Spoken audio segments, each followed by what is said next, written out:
After beating the final boss and completing the DLC, if you return to the present timeline, you will find a note from Klaus rating his experience staying at the Krot Hotel. And if this rating system seems familiar, it's because we've seen it before in the base game and the monthly Krot Landmark Guide.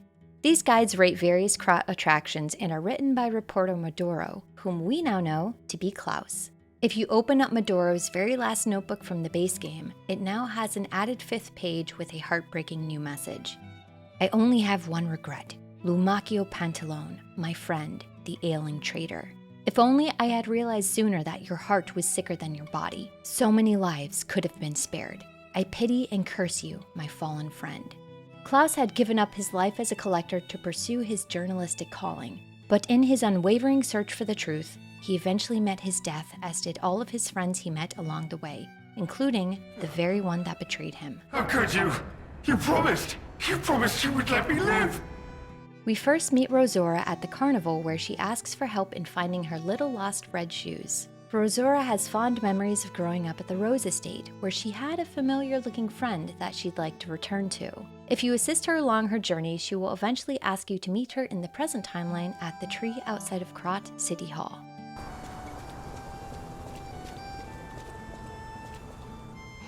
So happy to see you again. Friends always meet again. She will give you the final scrap of her torn drawing that reveals a family of 4, with little Carlo and Rosaura between Camille and Geppetto. Rosaura was most likely created by the 2 workshop technicians as a childhood companion for Carlo. Rosaura's creator was very much loved by my dear old friend. I'm sure my creator would have wanted to be your friend too. After Camille's death, Geppetto sent Carlo along with Rosaura to the Rose Estate, and she most likely fled during the Monad House tragedy, only to be captured by Marikona and imprisoned inside a cage awaiting an uncertain fate.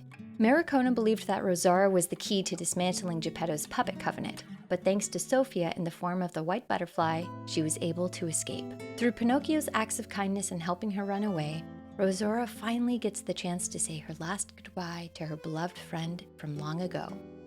The Two-Faced Overseer was a horrific experiment created by the alchemists in their underground laboratory. After they uncovered the buried remains of a being from a race called the Ancients, they dissected the body and performed experiments with its brain in attempts to create a powerful fighter. The Two-Faced Overseer would become the template for Victor the Champion, the celebrated wrestler once on the verge of death by the petrification disease, transformed by the alchemists to be their ultimate warrior. During the fight, once the Two-Faced Overseer becomes enraged, his floating head switches positions and you see a monstrous brain with teeth taking center stage. It appears that during their subject's autopsy, they decided to sew a brain to the back of his head instead of putting it back in his skull, making him very literally a Two-Faced Overseer.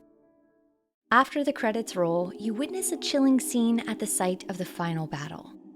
As Lea cradles Romeo's injured body after rescuing him from Arlecchino, they see Geppetto approaching them, dragging behind him the steamer trunk containing Carlo's corpse, also known as the Nameless Puppet. Lea looks up as a shadow looms over her, and we hear an auditory clue that the scene does not end happily. I believe in you. Carry on.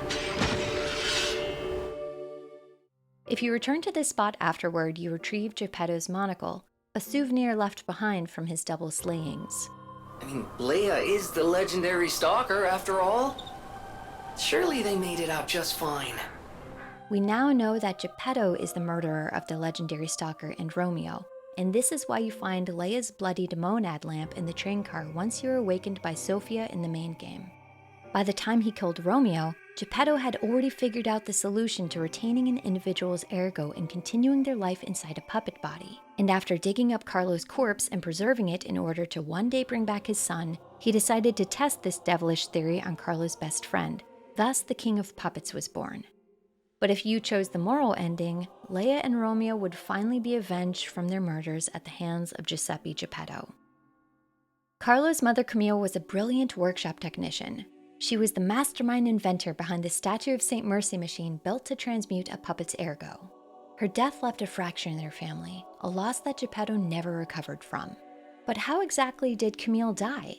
When we travel to the Eventide version of Hotel Krat for the first time, we find a tear-stained letter addressed to Geppetto from Valentinus expressing his sympathy over the loss of Camille after a catastrophic chemical leak led to a mass mortality event with no survivors.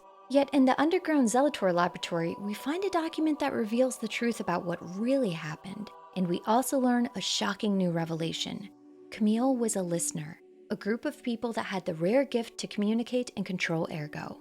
Whether or not she was even aware of this, the alchemists certainly knew, and they kept her under their close supervision. Camille's death was the result of an unsanctioned experiment to test any possible links between listeners and the ancient relic. After this terrible experiment led to her death, Valentinus ordered an extensive cover-up to hide their role in the fiasco. Alchemists were sent in to kill the surviving assistants of Camille's group. They would allow no survivors to speak of what actually happened in the laboratory. The official story would be that Camille died in a shipwreck, along with 12 others. But Geppetto knew this wasn't true, and perhaps this is when he started his own investigation as to what the alchemists were truly up to. Strangely, a couple rooms over from where you find this letter of reprimand revealing Camille to be a listener, you see a small tree bearing gold coin fruit enclosed in glass.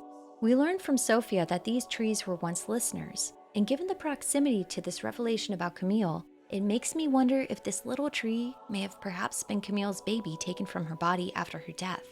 It certainly wouldn't be out of line for the alchemists to do something so vile, all in the name of human evolution.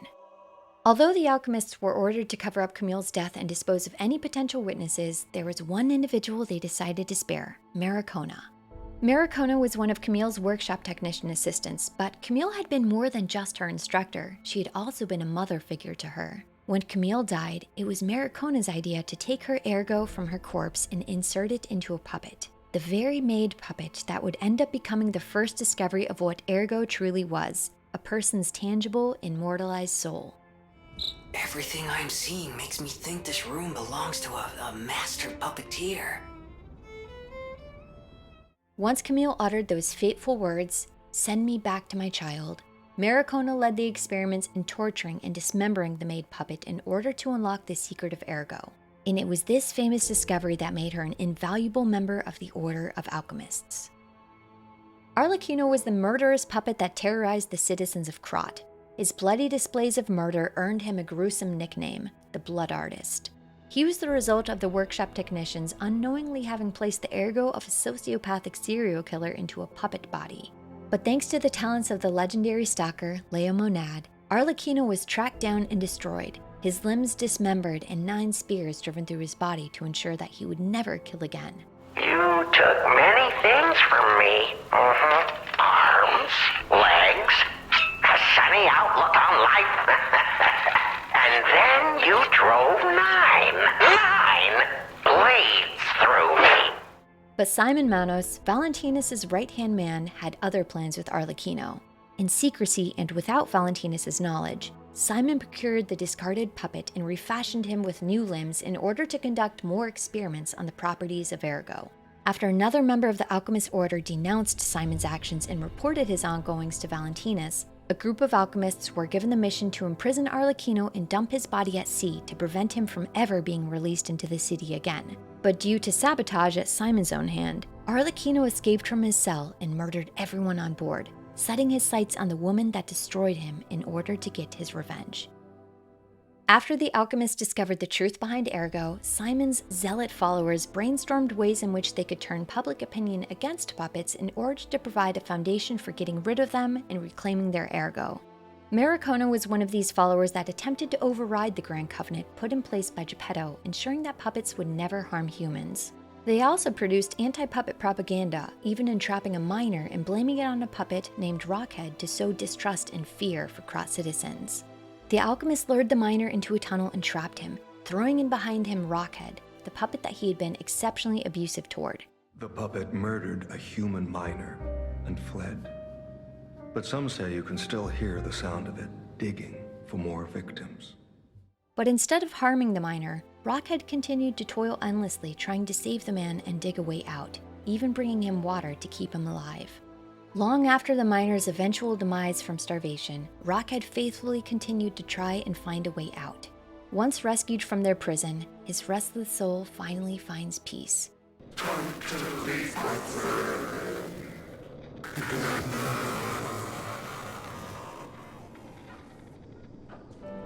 Just how many years did that poor puppet stand alone, swinging its pickaxe in the dark?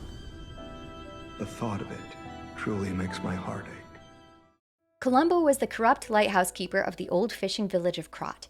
He had a reputation for being a gluttonous gold digger, even going so far as to harm incoming ships unless they paid him appropriately. Columbo began taking bribes from the alchemists, hiding all traces of their activity from their secluded island.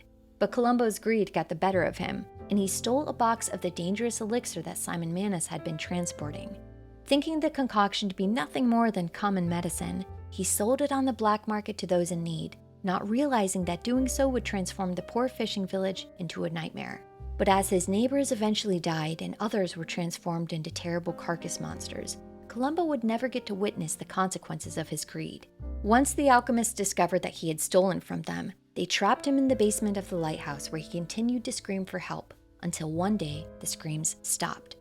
Columbo may have never faced justice for the downfall of the fishing village, but in the end, he certainly got what he deserved. In order to dispose of the vast amount of Krot's slain puppets, the alchemists created a mutant monster called the Green Hunter. It was born in the underground Zelator laboratory and kept in a pit where lifeless puppets were dumped. We get to meet the smaller form of this creature in the DLC, but before being able to defeat it, it runs off, only to be found years later in the barren swamp, which is where it finally meets its end. The creation of this monster was a haphazard attempt from the alchemists to quickly dispose of puppets once they had been stripped of their ergo. But the creature eventually developed a taste for ergo, and this is why the green life form has a parasitic need to inhabit puppets, and you can sometimes see it coming out of their mouths. The Green Hunter was just another example of the alchemists' incompetency in creating anything that actually worked as intended. The Anguished Guardian of the Ruins was an ancient warrior that had been captured, tortured, and eventually eternally imprisoned by the alchemists in order to subdue it to carry out their will. It's a deformed combination of monstrosities, different aspects imbued into it in order to overrule its sworn oath. Inside its head, we see a stone effigy containing the same maze-like pattern found on the ancient discs and at the Archabbey. Its skin is also marked with the same language that appears on the walls of the abbey and at the site of the ruins, no doubt the same ancient text of the god race that the relic belongs to. In his right hand, he holds the remnants of what must have once been a beautiful trident, similar in its design to the trident of the Covenant. This ceremonial weapon once belonged to a great warrior of the sea that served an ancient king. He swore an oath to slumber for eternity, as long as it meant protecting his people from immortality and keeping the arm of God contained. And of course, by this point, we know immortality in Krot is nothing more than a curse of a life lived in misery. The Anguished Guardian is most likely none other than the remains of this very sea warrior, and after Valentinus stole the arm of God, the Guardian was awakened and sent to deal with him by the same king he swore an oath to, Giangio, master of the ancient castle, whom we now know to be Paracelsus.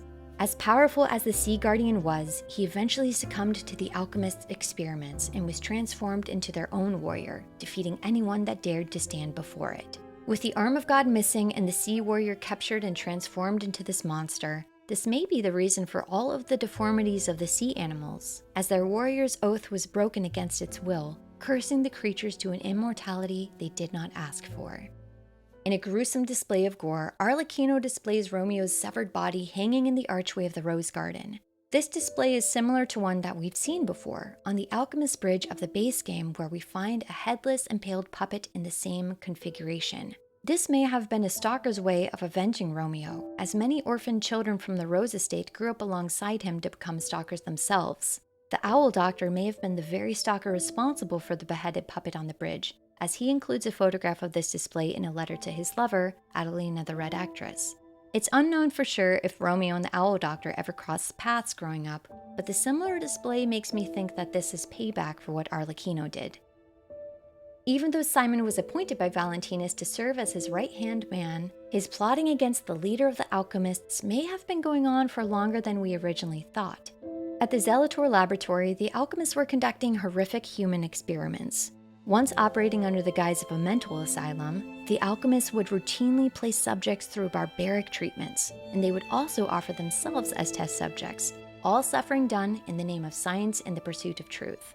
But some of these test subjects seem to have been designated to be set apart from the others. A painted Ouroboros can be found on the back of certain victims. While the Ouroboros is part of the alchemist's insignia, we've seen this particular version of the symbol once before, on Laxagia's forehead. It's possible that this is a hint that Simon was conducting his own evolution experiments right under Valentinus's nose, and this painted Ouroboros was a way to designate his experiments from the others.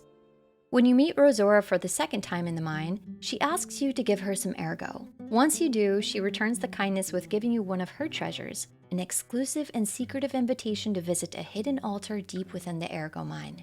And the invitee for this meeting is Carlo Geppetto. But the invitation suspiciously makes no reference to the giant abomination chained up in the hidden altar. And by this point in time, the alchemists had already subdued the Anguished Guardian as they published an official protocol on how to not enter the chamber without following certain procedures. It's possible that this invitation came from someone that was trying to get Carlo killed, as he was a stalker apprentice of Lea and no doubt perceived to one day become a formidable threat to the alchemists. Lea was well known as being an independent force for good, not swayed by either the bastards or the sweepers, nor any promises of reward in exchange for her loyalty. There's no doubt that Romeo and Carlo would have followed in her footsteps, making the trio a very dangerous force against injustice and corruption. We know of at least one stalker who died to the Nightmare of the Ruins, the stalker Falcon, also known as the Noble Knight. And because this location was kept under the strictest secrecy, we can assume that he only gained entrance after having been expressly admitted by the alchemists. They knew very well that admitting him to this altar would be a death sentence. Although Carlo evaded this plot against his life, the alchemists under Simon's influence would eventually get their way as they got rid of him during their fateful experiments upon the Rose estate. Even though Lea Monad disagreed with her adoptive father's questionable experiments and methods, she was deeply fond of her childhood at the Rose estate, and she made a point to fully embrace the flower as a part of her identity. Lea's trail of rose petals can be found throughout the game in places she has visited, a calling card to warn others that the legendary stalker would be paying them a visit. Whoa, get a look at this impressive handiwork. I've seen something like this before, but... Wait, ever heard of the legendary stalker? So during your next playthrough, be on the lookout for the trail of rose petals to follow in Lea's very footsteps. If you purchase the bell collar from Klaus and give it to the kitten, you can find them wearing it once you travel back to the present timeline. But once you beat the game, we see the sad revelation that the cat was based on game director Ji-won Choi's own tabby cat, Bom Bom, to whom the DLC has been dedicated in loving memory. Losing a pet is a heartbreaking experience, but being able to forever immortalize Bom Bom's playful, adorable spirit is a wonderful tribute to a beloved little cat. I hope you enjoyed this video about Lies of P, and make sure to be on the lookout for more Lies of P content coming up. Thanks for watching!